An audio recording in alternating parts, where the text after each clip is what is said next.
ಸವಿಸ್ತಾರವಾಗಿ ಈ ನೀಟ್ ಬಗ್ಗೆ ವಿಚಾರಗಳನ್ನು ತಿಳಿಸಿದ್ದಾರೆ. ಪ್ರಮುಖವಾಗಿ ಚುನಾಯಿತ ಪ್ರತಿನಿಧಿ ಅಂತ ಹೇಳಿದ್ರೆ ಜನ ಚುನಾಯಿತ ಮಾಡುವಂಥದ್ದು, ಅಧಿವೇಶನದಲ್ಲಿ ಭಾಗವಹಿಸಿ ಅಧಿವೇಶನದಲ್ಲಿ ಸರ್ಕಾರ ಮಾಡೋ ತಪ್ಪುಗಳನ್ನು ಎತ್ತಿ ಹಿಡಿಯೋ ಕೆಲಸ, ಜನಗಳಿಗೆ ತಿಳಿಸುವಂಥ ಕೆಲಸ ಪ್ರತಿಯೊಬ್ಬ ಚುನಾಯಿತ ಪ್ರತಿನಿಧಿಯ ಕರ್ತವ್ಯ. ಆದರೆ ನೀಟ್ ವಿಚಾರವಾಗಿ ಸಂಬಂಧಪಟ್ಟಂತೆ ಸಂಸತ್ನಲ್ಲಿ ಚರ್ಚೆ ಮಾಡದೆ ರಾಹುಲ್ ಗಾಂಧಿ ಪಲಾಯನ ಯಾಕೆ ಮಾಡಿದ್ರು? ವೈ? ಚರ್ಚೆ ಮಾಡೋಕ್ಕೆ ಅವಕಾಶ ಇದೆ, ಚರ್ಚೆ ಮಾಡೋಕ್ಕೆ ನಿಯಮಗಳಿದೆ. ಯಾವ ನಿಯಮದಡಿ ಚರ್ಚೆ ಮಾಡಬೇಕು ಅಂತ ನಿಯಮಗಳನ್ನು ನಮ್ಮ ಸಂವಿಧಾನದಲ್ಲಿ ರೂಪುಗೊಂಡಿದೆ. ಅದು ಬಿಟ್ಟಿಟ್ಟು ರಾಹುಲ್ ಗಾಂಧಿ ಪಲಾಯನ ಯಾಕೆ ಮಾಡ್ತಾ ಇದ್ದಾರೆ? ಮತ್ತು ಕೇಂದ್ರ ಸರ್ಕಾರ ಪದೇ ಪದೇ ಹೇಳಿದೆ, ನೀವು ಎಷ್ಟು ಗಂಟೆ ಬೇಕಾದರೂ ಚರ್ಚೆ ಮಾಡಿ, ಯಾರ್ಯಾರು ಬೇಕಾದರೂ ಚರ್ಚೆ ಮಾಡಿ, ನಾವು ಉತ್ತರ ಕೊಡೋಕ್ಕೆ ತಯಾರಿದ್ದೀರಿ ಅಂತ. ಇವ್ರಿಗೇನಾದರೂ ರಿಸಲ್ಟ್ ಬೇಕಾಗಿದ್ದರೆ ಚರ್ಚೆ ಮಾಡಬೇಕು.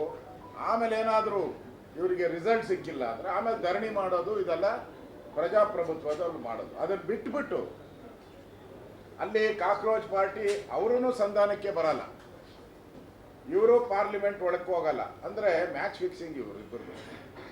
ಕಾಕ್ರೋಚ್ ಜೊತೆ ಮ್ಯಾಚ್ ಫಿಕ್ಸಿಂಗ್ ಮಾಡ್ಕೊಂಡಿರೋ ರಾಹುಲ್ ಗಾಂಧಿ. ಅಂದರೆ ಇವ್ರ ಘೋಷಣೆಗಳು ಏನೇನು ಕೂಗ್ತಾ ಇದ್ದಾರೆ ನೀವು ನೋಡಿ. ಬಾಂಗ್ಲಾದೇಶದಲ್ಲಿ ಏನು ಸ್ಲೋಗನ್ಸ್ ಇತ್ತು, ಸೇಮ್ ಸ್ಲೋಗನ್ಸ್ ಇಲ್ಲಿ ಕೂಗ್ತಾ ಇದ್ದಾರೆ. ನೇಪಾಳದಲ್ಲಿ ಏನು ಸ್ಲೋಗನ್ ಇತ್ತು ಅದೇ ಕೂಗ್ತಾ ಇದ್ದಾರೆ. ಅಂದರೆ ಏಜೆಂಟ್ ಎಲ್ಲಿದ್ದಾರೆ? ವಿದೇಶದಲ್ಲಿದ್ದಾರೆ. ಇದನ್ನು ಎಲ್ಲ ಮ್ಯಾನಿಪುಲೇಟ್ ಮಾಡ್ತಾ ಇರುವಂಥ ಸೂತ್ರಧಾರ ಅವ ಮೇಲೆ ಅಲ್ಲಿದ್ದಾನೆ, ಬೇರೆ ದೇಶದಲ್ಲಿದ್ದಾನೆ. ಅವನು ಹೇಳ್ದಂಗೆ ಘೋಷಣೆಗಳು ಅವ್ರು ಹೇಳ್ದಂಗೆ ಇಲ್ಲಿ ಮೊಳಗ್ತವೆ ಅಂತ ಹೇಳಿದ್ರೆ ಇದು ದೇಶ ವಿರೋಧಿ ಚಟುವಟಿಕೆಯನ್ನು ಮಾಡ್ತಕ್ಕಂಥ, ಕಮ್ಮಕ್ಕು ನೀಡ್ತಾ ಇರ್ತಕ್ಕಂಥ ಸಂಸ್ಥೆಗಳ ಜೊತೆ ರಾಹುಲ್ ಗಾಂಧಿ ಶಾಮೀಲಾಗಿರ್ತಕ್ಕಂಥದ್ದು ಸ್ಪಷ್ಟ. ಈ ಎಕ್ಸಾಮ್ಸ್ ಏನು ಇವತ್ತಿಂದ ಅಲ್ಲ, ಈ ಥರ ನೂರಾರು ಸಾವಿರಾರು ಎಕ್ಸಾಮ್ಸು ಪ್ರಶ್ನೆ ಪತ್ರಿಕೆಗಳು ಲೀಕ್ ಆಗಿದೆ. ಆವಾಗ ಕಾಂಗ್ರೆಸ್ ಹೇಳ್ಬೇಕು, ನೋಡ್ರಿ ನಾವು ಇದ್ದಾಗ ಈ ಥರ ಪ್ರಶ್ನೆ ಪತ್ರಿಕೆ ಲೀಕ್ ಆಯಿತು, ನಾವು ರಾಜೀನಾಮೆ ಕೊಟ್ವಿ. ತೋರಿಸಿ ಒಂದು ಉದಾಹರಣೆ ತೋರಿಸಿ. ನೀವು ಬೇರೆಯವ್ರ ತಪ್ಪು ಹುಡುಕ್ಬೇಕಾದ್ರೆ ನೀವಿದ್ದಾಗ ಏನು ಮಾಡಿದ್ದೀರಾ? ಆಮೇಲೆ ಈ ಕೀಳು ರಾಜಕಾರಣ, ಕಾಂಗ್ರೆಸ್ಸಿನ ಈ ಕೀಳು ರಾಜಕಾರಣ, ವಿದ್ಯಾರ್ಥಿಗಳ ಭವಿಷ್ಯದ ಜೊತೆ ಚಲ್ಲಾಟ ಆಡ್ತಾ ಇರೋದು. ನಿಮ್ಗೆ ಯಾವ ಕಾಂಗ್ರೆಸ್ಸಿಗೆ ಯಾವ ನೈತಿಕತೆ ಇದೆ? ಸಿದ್ದರಾಮಯ್ಯ, ಡಿ ಕೆ ಶಿವಕುಮಾರ್ ಇಬ್ಬರೂ ಕಳೆದ 3.5 ವರ್ಷ ಇರ್ಬೋದು, ಅದರಿಂದ ಇರ್ಬೋದು, ಒಂದು KPSC ಎಕ್ಸಾಮ್ ನಡೆಸೋಕ್ಕೆ ಯೋಗ್ಯತೆ ಇಲ್ಲ ನಿಮಗೆ. ಟ್ರಾನ್ಸ್ಲೇಷನ್ ಇಂಗ್ಲೀಷನ್ನು ಕನ್ನಡಕ್ಕೆ ಟ್ರಾನ್ಸ್ಲೇಷನ್ ಮಾಡೋಕ್ಕೆ ಯೋಗ್ಯತೆ ಇಲ್ಲ ನಿಮಗೆ. ಇಂಗ್ಲೀಷ್ ಪತ್ರಿಕೆಯನ್ನು ಕನ್ನಡಕ್ಕೆ, ಕನ್ನಡ ವಿದ್ಯಾರ್ಥಿಗಳಿಗೆ ಆಡಳಿತ ಭಾಷೆ ಕನ್ನಡ, ಟ್ರಾನ್ಸ್ಲೇಷನ್ ಮಾಡೋಕ್ಕೆ ಯೋಗ್ಯತೆ ಇಲ್ಲ. ಅದಾದಮೇಲೆ ಪರೀಕ್ಷೆನೇ ಮುಂದೂಡೋದು, ಯೋಗ್ಯತೆ ಇಲ್ಲದೆ ಪರೀಕ್ಷೆನೇ ಮುಂದಿಡಿದ್ರೆ ಅವಾಗ ನಿಮ್ಗೆ ಯಾವ ನೈತಿಕತೆ ಇತ್ತು? ಕೆಮಿಸ್ಟ್ರಿ ಪೇಪರ್ ಲೀಕ್ ಆಯಿತು, ಅವಾಗ ರಾಜೀನಾಮೆ ಕೊಟ್ಟಿದ್ದೀರಾ ನೀವು? ಧಾರವಾಡದಲ್ಲಿ ವಿದ್ಯಾರ್ಥಿ ಪ್ರತಿಭಟನೆ ಆಯಿತು, ಲಾಠಿ ಚಾರ್ಜ್ ಮಾಡಿದ್ರಿ, ಅವಾಗ ನಿಮ್ಮ ರಾಜೀನಾಮೆ ಕೊಟ್ಟರ ಮೊನ್ನೆ ನೀವು? ಅಂದರೆ ಕರ್ನಾಟಕದಲ್ಲಿ ಎಲೆಕ್ಷನ್ ಏನೇನು ನಡೆದಿದೆ ಅಲ್ಲ, ಎಕ್ಸಾಮ್ಸ್ ಏನೇನು ನಡೆದಿದೆ, ಆ ಎಕ್ಸಾಮ್ಸಲ್ಲಿ ಮಾಡೋಕ್ಕೆ ಯೋಗ್ಯತೆ ಇಲ್ಲ ನಿಮಗೆ. ಇದುವರೆಗೂ UPA ಆಡಳಿತದಲ್ಲಿ ಕಾಂಗ್ರೆಸ್ಸಿನ ದ್ವಂದ್ವ ನಿಲುವು ಏನು ಅಂತ ಹೇಳಿದ್ರೆ, UPA ಆಡಳಿತ ಅವಧಿಯಲ್ಲಿ AIIMS ಪರೀಕ್ಷೆ ನಡೀತು, AIEE ತ್ರಿಬಲಿ ಪರೀಕ್ಷೆ ನಡೀತು, CPMT ಸೇರಿದಂತೆ ಹಲವು ರಾಷ್ಟ್ರೀಯ ಪರೀಕ್ಷೆಗಳು ಪ್ರಶ್ನೆ ಪತ್ರಿಕೆ ಸೋರಿಕೆ ಆಗಿದೆ UPA ಕಾಲದಲ್ಲಿ. ಆವಾಗ ನಿಮ್ಮ ಅಮ್ಮ ರಾಜೀನಾಮೆ ಕೊಟ್ಟಿದ್ರಾ? ನಿಮ್ಮ ಅಜ್ಜಿ ರಾಜೀನಾಮೆ ಕೊಟ್ಟಿದ್ರಾ? ನಿಮ್ಮ ಮನಮೋಹನ್ ಸಿಂಗ್ ರಾಜೀನಾಮೆ ಕೊಟ್ಟಿದ್ರಾ? ನಿಮ್ಮ ಅಜ್ಜಿನೂ ಕೊಟ್ಟಿಲ್ಲ, ನಿಮ್ಮ ಅಮ್ಮನೂ ಅವಾಗ ಚೇರ್ಮನ್, UPA ಚೇರ್ಮನ್, ನಿಮ್ಮ ಅಮ್ಮನೂ ಕೊಟ್ಟಿಲ್ಲ. ಈಗ ನೀನು ಮಾತ್ರ ಮೋದಿ ರಾಜೀನಾಮೆ ಕೇಳ್ತಾ ಇದೆಯಲ್ಲ, ಎಷ್ಟು ಸರಿ?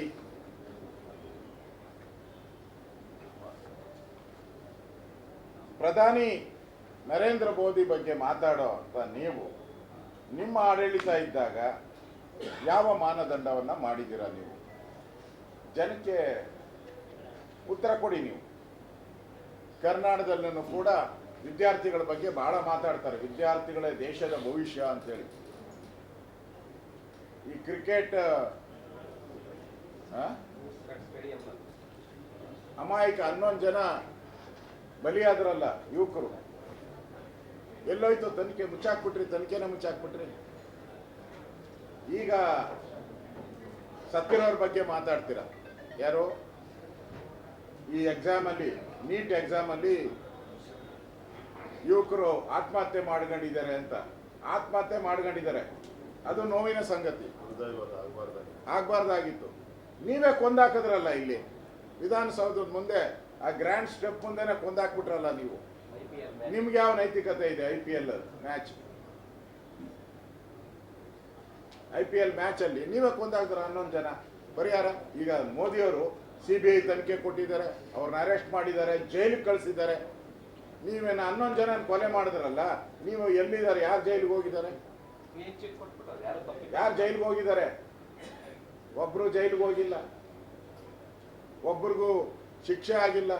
ಅಮಾನತ್ತು ಮಾಡಿದ್ರಿ, ಅಮಾನತ್ತೆಲ್ಲ ವಾಪಸ್ ಆಯ್ತು. ಈಗ ಅಮಾನತ್ತು ವಾಪಸ್ಸು.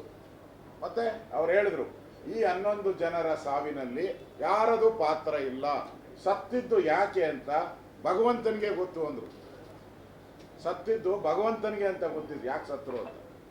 ಸತ್ತಿದ್ದಕ್ಕೆ ಕಾರಣ ಯಾರೂ ಅಲ್ಲ ಅಂತ ಈಗ ರಿಪೋರ್ಟ್. ಸತ್ತಿರೋದಕ್ಕೆ ಕಾರಣ ಯಾರೂ ಅಲ್ಲ, ಭಗವಂತನೇ ಕಾರಣ ಅಂತೇಳಿ ಭಗವಂತನ ಮೇಲೆ ಹಾಕ್ಬಿಟ್ಟವ್ರು. ಅಂದರೆ ಇಂಥ ನೀಚ ಸರ್ಕಾರ ಮೋದಿ ಬಗ್ಗೆ ಮಾತಾಡೋ ಯೋಗ್ಯತೆ ಇದೆಯಾ ನಿಮಗೆ?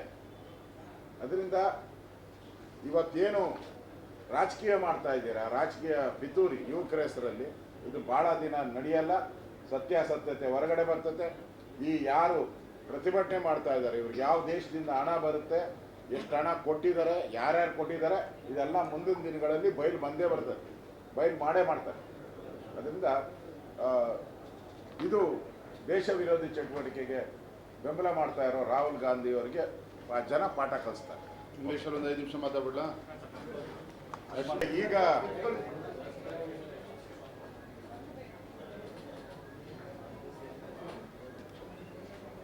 ಪೊಲೀಸ್ ಕಮಿಷನರ್ ಅವರಿಗೆ ಈಗ ಹೈಕೋರ್ಟ್ ಆದೇಶ ಗಮನಕ್ಕೆ ಬಂದಂಗೆ ಕಾಣಿಸುತ್ತೆ.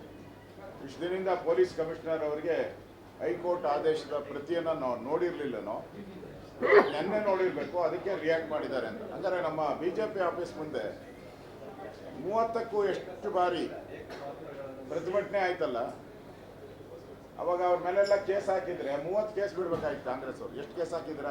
ಬಿಡುಗಡೆ ಮಾಡಿ ನಾವು ದಾಖಲೆ ಕೊಡ್ತೀರಿ. ಎಷ್ಟು ಬಾರಿ ನಮ್ಮ ಆಫೀಸ್ ಮುಂದೆ ಮಾಡಿದ್ದಾರೆ ದಾಖಲೆ. ಅಷ್ಟು ಕಡೆನೂ ಕೇಸ್ ಹಾಕಿ ಅವ್ರ ಮೇಲೆ FIR ಹಾಕಿ ಅವ್ರು ಕೋರ್ಟ್ಗೆ ಹೋಗ್ತಾ ಇದ್ದಾರಾ, ಕೋರ್ಟಲ್ಲಿ ಅವ್ರ ಬಗ್ಗೆ ಕೇಸ್ ನಡೀತಾ ಇದೆಯಾ, ಇಷ್ಟು ದಾಖಲೆ ಬಿಡುಗಡೆ ಮಾಡಿ. ಅದು ಬಿಟ್ಟು ಈಗ ಪೊಲೀಸ್ ವೈಫಲ್ಯದ ಬಗ್ಗೆ ನಾವು ಪ್ರಶ್ನೆ ಮಾಡಿದ್ದೇನೆ. ನಮ್ಮನ್ನು ಅರೆಸ್ಟ್ ಮಾಡಿದ್ಮೇಲೆ ಪೊಲೀಸ್ ಕಸ್ಟಡಿಯಲ್ಲಿ ಇದ್ದೀರಿ ನಾವು. ಒಂಥರ ಪೊಲೀಸ್ ಸ್ಟೇಷನಲ್ಲಿ ಇದ್ದಂಗೆ ನಮ್ಮ ಪೊಲೀಸ್ ಆದೇಶ ನಮ್ಮ ಮೇಲೆ ಹಲ್ಲೆ ಮಾಡಿದ್ದಾರೆ ಅಂತ ಹೇಳಿದ್ರೆ ಪೊಲೀಸ್ ವೈಫಲ್ಯ ಸ್ಪಷ್ಟವಾಗಿ ಕಾಣ್ತಾ ಇದೆ. ಅಷ್ಟೊಂದು ಜನ ಪೊಲೀಸರಿದ್ರು, ಒಬ್ರು ಕೂಡ ತಡೆಯಕ್ಕೆ ಬರದೆ ಕಾಂಗ್ರೆಸ್ ಪರವಾಗಿ ನಿಂತಂತ ಪೊಲೀಸರು ಇವತ್ತು BJPಗೆ ಮಾತ್ರ ಎಲ್ಲಿ ಫ್ರೀಡಂ ಪಾರ್ಕಲ್ಲೇ ಪ್ರತಿಭಟನೆ, ಕಾಂಗ್ರೆಸ್ ಅವ್ರಿಗೆ ರಾಜ್ಯ ಎಲ್ಲ ಪ್ರತಿಭಟನೆ, ಅವ್ರಿಗಿಲ್ಲ. ಈ ಡಬಲ್ ಸ್ಟ್ಯಾಂಡರ್ಡನ್ನು ಪೊಲೀಸ್ ಕಮಿಷನರ್ ಅವರು ಬಿಡಬೇಕು. ಕಾನೂನು ಎಲ್ಲರಿಗೂ ಒಂದೇ. ಈ ಸರ್ಕಾರ ಇನ್ನೊಂದು 1.5 ವರ್ಷ ಇರ್ತದೆ ಅಷ್ಟೇ. ಅದ್ರ ಮಧ್ಯೆನೇ ಡಮಾರತ್ತ ಎಗರೋದ್ರೂ ಹೇಳಂಗಿಲ್ಲ, ಎಗರು ಹೋಗ್ಬೋದು. ಈ ಮಂತ್ರಿಮಂಡಲ ರಚನೆ ಆಗಿ ಗೊಂದಲ ಕ್ರಿಯೇಟ್ ಆದರೆ ಸರ್ಕಾರನೇ ಬಿದ್ದೋಗ್ಬೋದು. ಅದರಿಂದ ಪೊಲೀಸ್ ಅಧಿಕಾರಿಗಳು ನಿಷ್ಪಕ್ಷಪಾತವಾಗಿ ನಡ್ಕೊಬೇಕು. ನೆನ್ನೆ ಘಟನೆಯಲ್ಲಿ ನೀವು ನಮ್ಮ ಬಸ್ ಪೊಲೀಸ್ ವ್ಯಾನನ್ನು ಕಾಂಗ್ರೆಸ್ ಆಫೀಸ್ ಮುಂದೆ ತಗೊಂಡು ಹೋಗದೆ ಇದ್ರೆ ಈ ಘಟನೆನೇ ಆಗ್ತಾ ಇರಲ್ಲ. ತಗೊಂಡು ಹೋದವ್ರು ಯಾರು, ನಿಮ್ಗೆ ಡೈರೆಕ್ಷನ್ ಕೊಟ್ಟವ್ರು ಯಾರು? ಇವ್ರು ಬರ್ತಾರೆ ಕಾಂಗ್ರೆಸ್ ಆಫೀಸಿಂದ ನಿಲ್ಲಿಸಿ ಮೊಟ್ಟೆ ಹೊಡಿಬೇಕು, ಕಲ್ಲು ಹೊಡಿಬೇಕು ಅಂತ ಹೇಳ್ಕೊಟ್ಟವ್ರು ಯಾರು?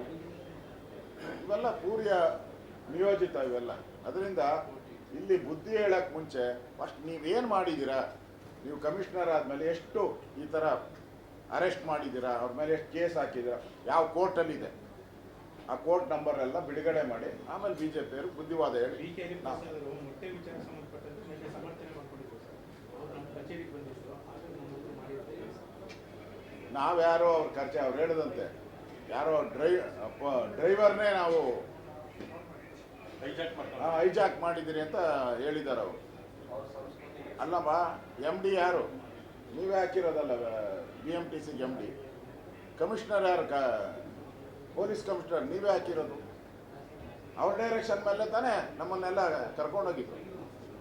ಅವ್ರು ಸರಿ ಇಲ್ಲ ಅಂತ ಹೇಳಿದ್ರೆ ನೀವೇ ದುಡ್ಡು ತೊಗೊಂಡು ಹಾಕಿದ್ದೀರಲ್ಲ, ಅವ್ರನ್ನೆಲ್ಲ ಕಾಸು ತೊಗೊಂಡು ತಾನೇ ಅವ್ರನ್ನೆಲ್ಲ ಟ್ರಾನ್ಸ್ಫರ್ ಮಾಡಿರೋದು. ಕೇಳಿ, ಅವ್ರನ್ನ ಫ್ರೀಯಾಗಿ ಮಾಡಿಕೊಟ್ಟಿದ್ರೆ ಕೇಳಿ, ಕಾಸು ತಗೊಂಡಿದ್ರೆ ಸುಮ್ಮನೆ ಇದ್ಬಿಡಿ ಅಷ್ಟೇ.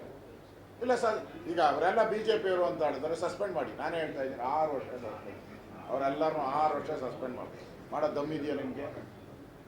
BJP ಹೇಳ್ದಂಗೆ ಕೇಳಿದ್ರು ಅಂತ ಹೇಳ್ತಾ ಇದ್ದಾರಲ್ಲ, ಹಂಗಾರೆ ಅವ್ರನ್ನೆಲ್ಲ ಸಸ್ಪೆಂಡ್ ಮಾಡಿ, ಕಮಿಷನರ್ನು ಮಾಡಿ, ಆಮೇಲೆ BMTC MDನೂ ಮಾಡಿ ನೋಡೋಣ. ಪಶು ವೈದ್ಯರ ಪರೀಕ್ಷೆ ಆಗಿತ್ತು KPSCಯಲ್ಲಿ. 400 ಜನ ಪರೀಕ್ಷೆ ಬರೆದಿದ್ರು. 60% ಅಕ್ರಮ ಆಗಿದೆ. 1 ಸೀಟ್ಗೆ 80 ಲಕ್ಷ ಅಂತೆ ಹಣವನ್ನು ಪಡೆದು ಮಾಡಿದ್ದಾರೆ ಅನ್ನೋದು ಈಗ ಆಡಿಯೋ ಲೀಕ್ ಆಗಿದೆ.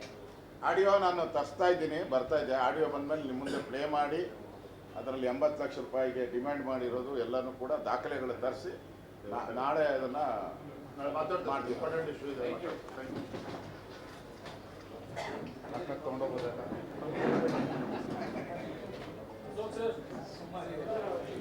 ಅಧ್ಯಕ್ಷರು ಕೊಟ್ಟಿದ್ರು.